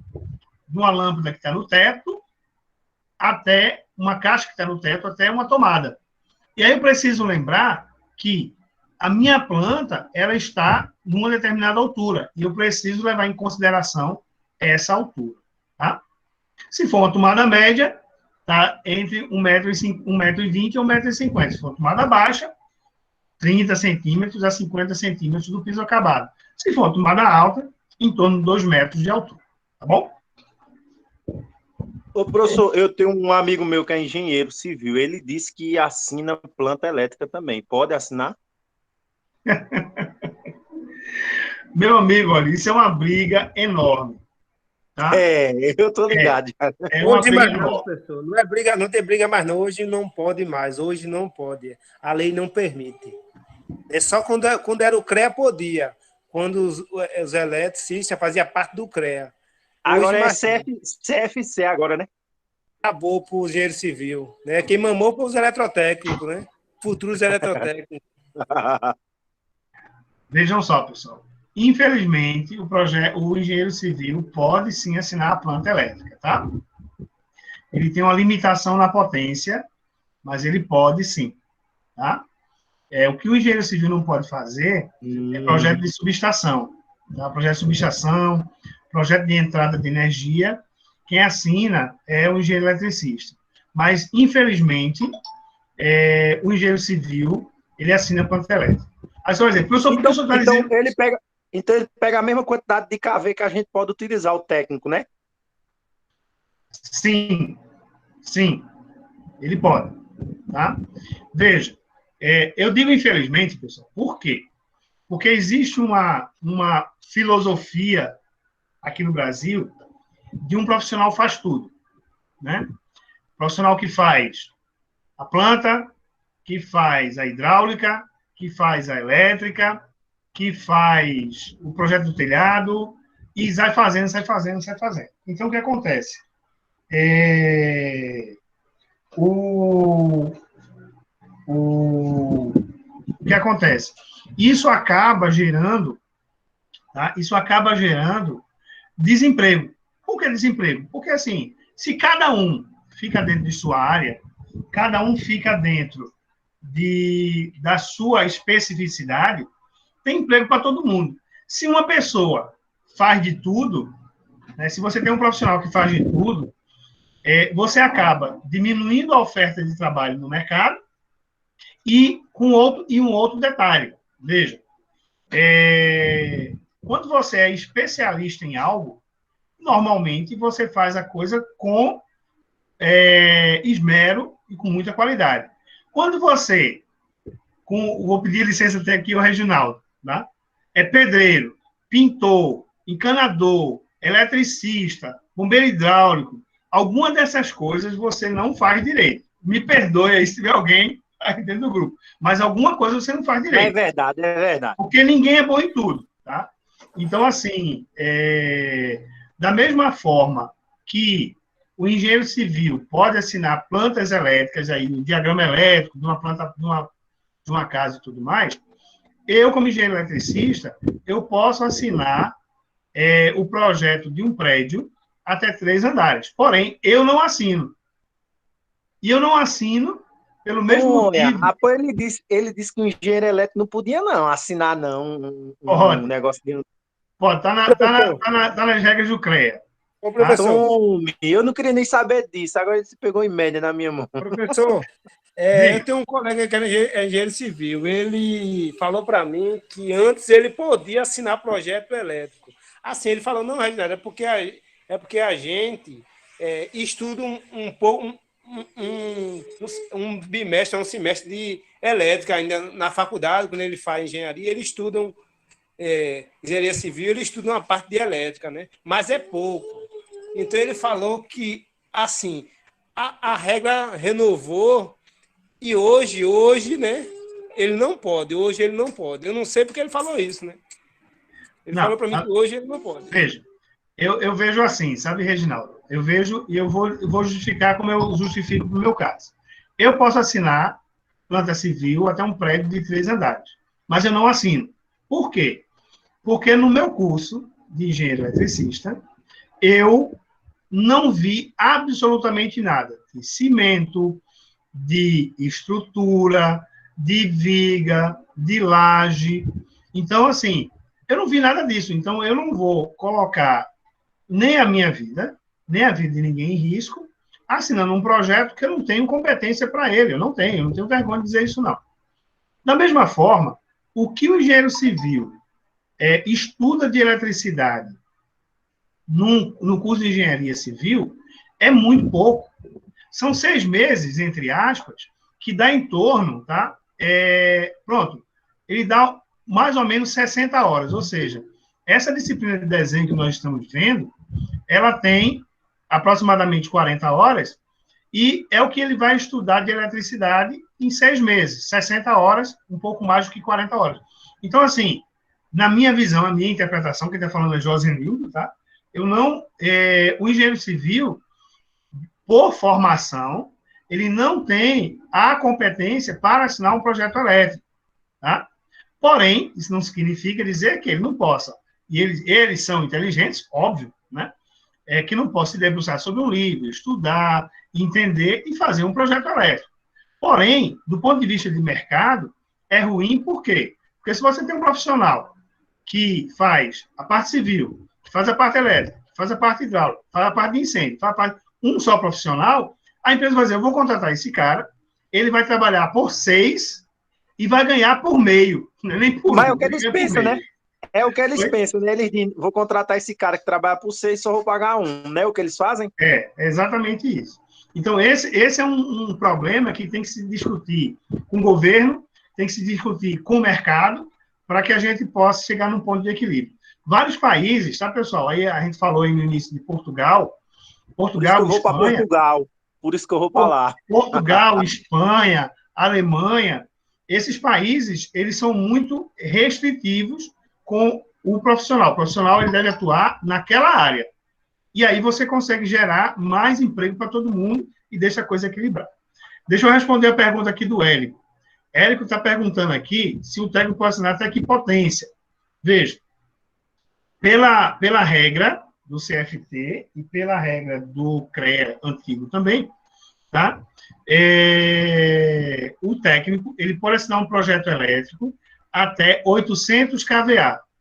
Eu acho muito, né? Mas no decorrer do curso você vai entender o porquê.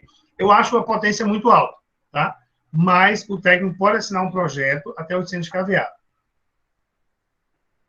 Ô, professor, se eu acho alta para o cara que estudou 2 anos só elétrica, assim, eu acho uma potência razoável, porque é 2 anos.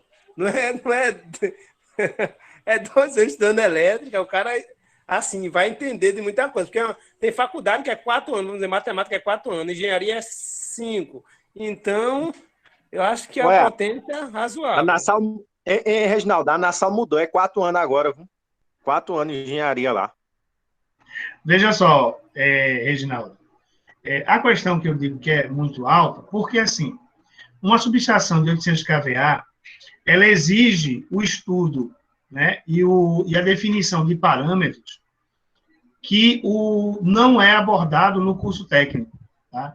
Então, calcular curto-circuito, definir estrutura de proteção, parametrizar relé de proteção, esses não são itens que são abordados no curso técnico e que subestações dessa faixa de potência precisam. Então, esse tipo de estudo de curto-circuito, parametrização, estudo de proteção, estudo de seletividade, nenhum desses pontos que eu falei aqui são abordados no curso técnico. Porque para a gente abordar isso no curso técnico, eu precisaria estudar cálculo. E a gente não estuda cálculo no curso técnico. Então, é por isso que eu acho que a potência é maior do que deveria ser. Túlio Lemos está perguntando, professor, se o senhor é engenheiro elétrico e pode assinar projetos até 3 andares, qual é o profissional que assina mais que 3 andares? Ok. Veja, quando eu falei até 3 andares, eu falei da estrutura civil, tá? Ou seja, a construção civil, levantar parede e tal, é ser responsável por isso. Quem faz projetos maiores do que isso são os engenheiros civis. Do ponto de vista elétrico, tá? Eu posso assinar projetos de qualquer faixa de potência, desde pequenas potências até potências elevadas. Tá? Eu não tenho limitação de potência. Então, do ponto de vista elétrico, eu posso assinar qualquer faixa de potência. Tá? Do ponto de vista da construção civil, eu poderia assinar projetos até 3 andares. Ok? Tranquilo? Vamos voltar aqui para a nossa planta baixa. O tempo está passando. Então, ó, eu representei aqui, ó, a planta baixa, como eu estava falando para vocês, ele é um corte. A altura aqui de 1,5 m, né? Eu fiz um corte na minha casa aqui, ó, arranquei o teto e vou olhar a casa aqui em cima. Então, eu vou para cá, ó, e vou olhar aqui a minha casa. Então, estou colocando aqui ó, a sala, um depósito, um terraço, uma entrada, ó, a indicação do norte aqui de novo, ó, e eu tenho aqui a minha planta baixa com indicação da escala, 1 para 100. Tá tranquilo aqui, pessoal, para vocês? Vocês entenderam aqui?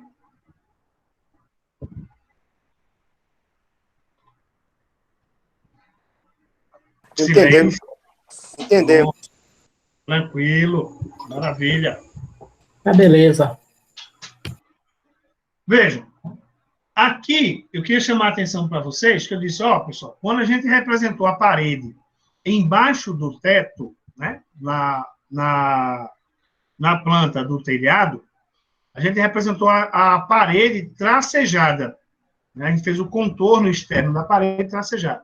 Observe que aqui na planta baixa, que eu estou cortando aqui a 1,5 m, né? Estou cortando aqui a 1,5 m, eu faço uma projeção da coberta.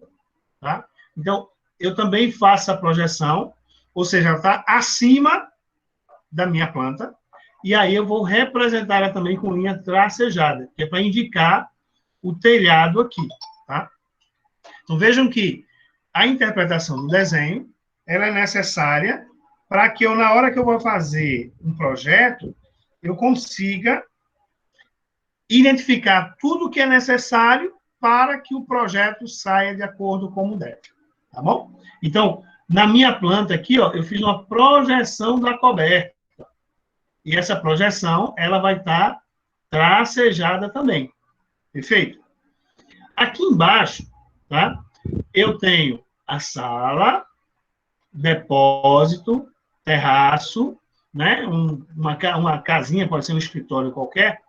Mas o professor, que aí toda vez que for a coberta tem que ser trastejada assim, é?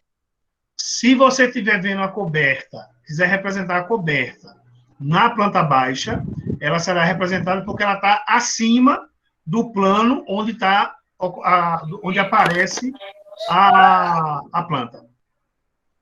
Diga, Ronaldo, pode falar. Ok. O tracejado aí, no caso, professor, é porque quando a gente determinar a planta final, determina os pontos, não é isso? iluminação aí, né? Também, Coberta, também. A gente vai precisar, para isso, saber também o tipo de coberta. Perfeito. Muito bom, Ronaldo. Maravilha. Vejam, eu queria chamar a atenção de vocês aqui para uns detalhes. Vejam aqui. Aqui eu tenho o ambiente representado aqui na minha sala. Tá? Aqui, ó, observem que essa parte aqui que está pintada de preto não é comum, né, mas pode até ser pintado de preto. Mas vejam que aqui, nessa região, eu tenho uma representação de uma passagem. Na verdade, isso aqui, ela é uma janela, tá? Que não está tendo todas as informações aqui no momento, porque eu não quis deixar muito carregado o desenho.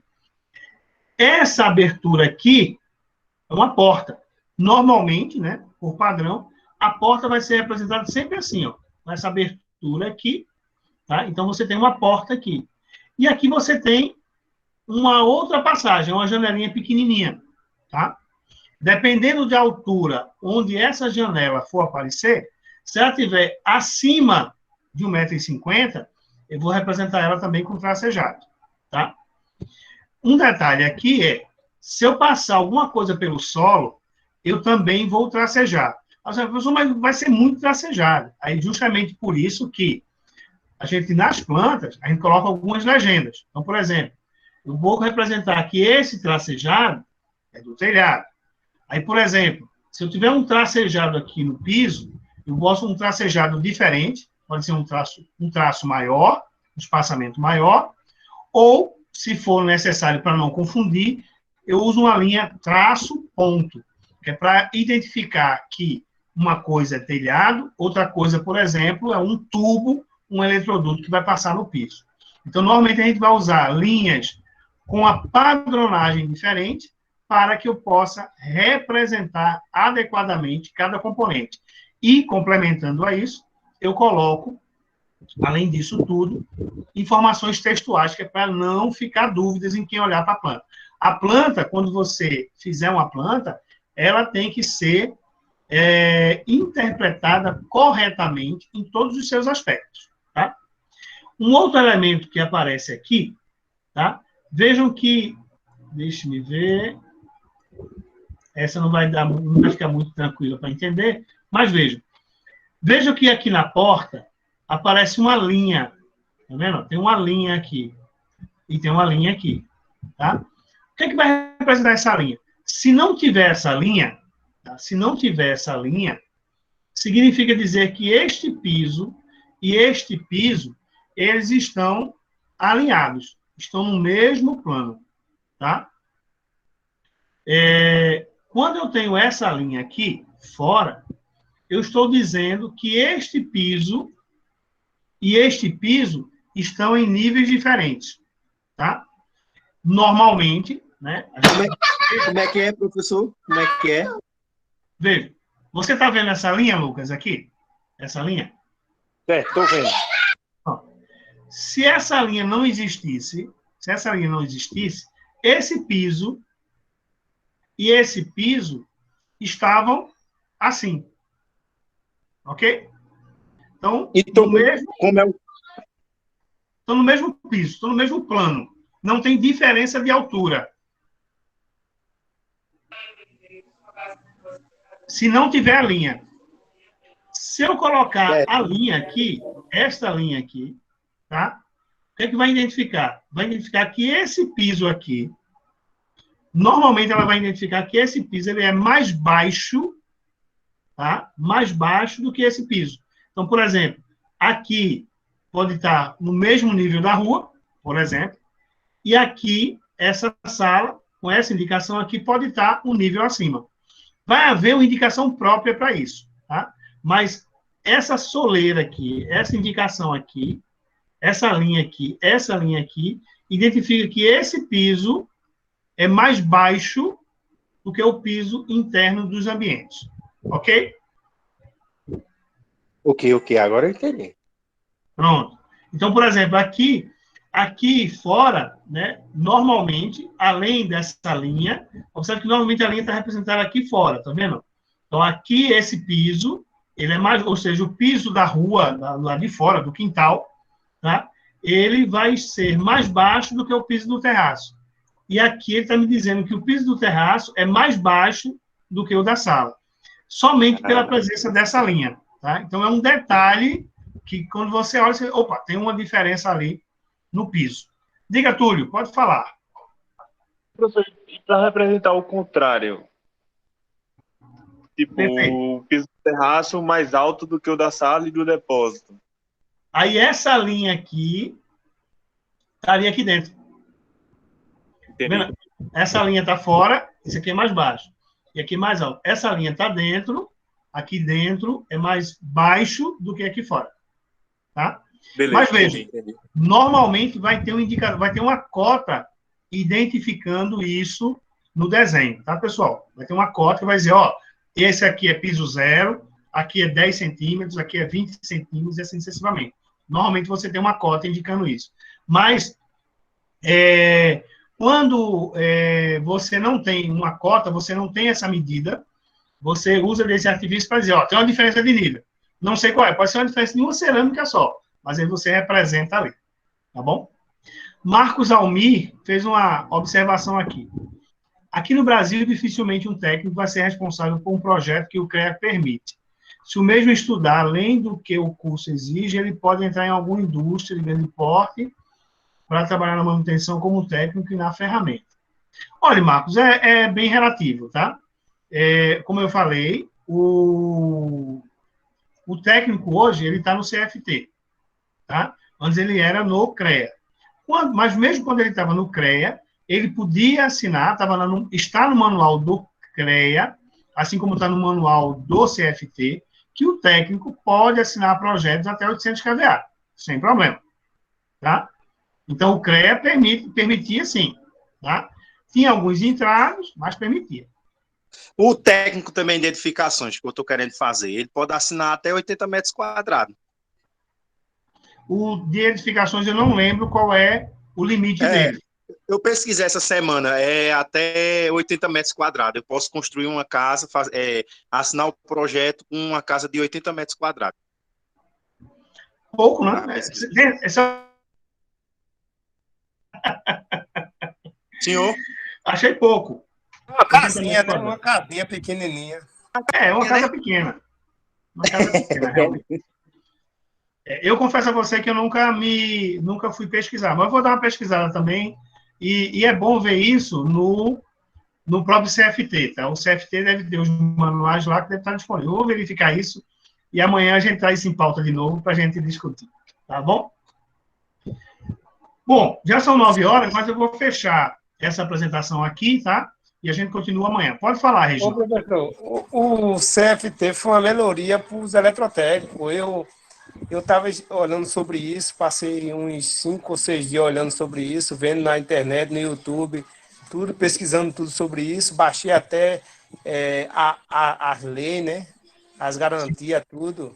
Então, foi uma melhoria para os eletrotécnicos. Melhor 1000 vezes. Né? É tudo uma questão de ponto de vista. Eu acho que você dividir demais é ruim, tá? Eu acho que dividir demais, porque assim, antes você tinha o CREA, que ficava sobre o mesmo teto. O engenheiro civil, o engenheiro eletricista, o engenheiro eletrônico, o arquiteto e os técnicos, tá? Então, hoje o CREA saíram os arquitetos, saíram os técnicos, e existem movimentos aí para sair mais. Eu acho que, na minha opinião, a melhor solução seria melhorar o CREA. Eu pensei que tinha saído só os técnicos, saiu os arquitetos também, foi? Os arquitetos saíram primeiro que os técnicos. Os arquitetos agora são do CAU, Conselho de Arquitetura e Urbanismo. Tá? Existe um movimento para sair os engenheiros eletricistas, existe um movimento para sair os engenheiros civis. Eu, particularmente, eu sou contra. Eu acho que tem que se melhorar o CREA. Porque quando você começa a dividir demais, complica. Porque, por exemplo, eu, enquanto CREA, eu poderia, se fosse tudo no CREA, eu poderia ter minha carteira profissional, tanto como técnico e como engenheiro, numa mesma carteira. e pagar um valor só. Hoje, eu sou técnico e sou engenheiro eletricista. Aí eu tenho que optar, ou eu fico só com a carteira dizendo que eu sou engenheiro eletricista, ou com a carteira dizendo que sou técnico. Ou então eu tenho que pagar 2 conselhos. Aí eu já pago um com raiva, pagar 2 eu não pago de jeito nenhum. Aí ficou ruim pro senhor, né? Mas se Tá eu certo. saúde de engenharia mesmo, né? E acabou. Oxe, mas o engenheiro é melhor usar mal o técnico, que é mais viável. É bastante relativo isso. O engenheiro é cada lapada, o posto de engenheiro é muito caro, vou pro técnico. Pô, ele usa de engenheiro e cobra como técnico, então vai se dar bem. É mesmo. Aí ele diz, não, eu sou engenheiro, mas sou técnico, eu assino como técnico, tem um descontozinho. Pessoal, pronto, o Érico tá dizendo aqui que paga o CFT com raiva, somos 2. Tá? Agora sim, o que eu digo para vocês é, participem do conselho. Eu participo pouco do CREA, porque o CREA tem alguns motivos lá que eu não concordo. Eu participo pouco, mas infelizmente eu tenho que pagar a anuidade todo ano, porque senão eu não consigo trabalhar como engenheiro. Mas eu não fico satisfeito não em pagar, não. Acho que eu pago muito para obter absolutamente nada do CREA. Mas vamos embora. Deixa o CREA, deixa o CFT de lado. Vamos falar aqui do que a gente precisa. Eu vou fechar a aula de hoje falando sobre a planta de situação, tá bom? Então, vejam, o que é a planta de situação? A planta de situação, ela exibe a posição da construção, né? Na verdade, a posição do terreno, em relação às ruas principais e também alguns pontos de referência. Então, eu trouxe aqui, ó, para a nossa visão, tá? Para a nossa visão, eu trouxe aqui, ó, aqui está o terreno, né, onde a casa será construída, a rua, onde ela está, o beco do pirulito, e eu trago também as ruas as maiores ruas no contorno dela. E ainda traz aqui, ó, um ponto de referência, uma igreja, algum ponto de referência para o projeto. Vejam que elemento importante, tá, pessoal? Nos projetos para a CELP, tá? Projeto de entrada de energia, eu preciso apresentar, além das plantas baixas, já de alguns cortes que a gente vai ver, eu preciso apresentar a planta de locação também. Eu preciso posicionar os postes e informar de qual poste vai vir a energia que vai alimentar essa casa.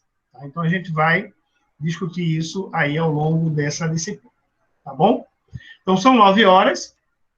A gente está encerrando a aula síncrona de hoje. Amanhã, no mesmo horário, teremos aula síncrona de novo, né? Hoje foi para compensar o dia de ontem. E amanhã nós teremos aula síncrona novamente. Tá bom? A gente vai dar continuidade a isso e vai trazer mais algumas informações. Vocês têm alguma pergunta, alguma dúvida? Fiquem à vontade.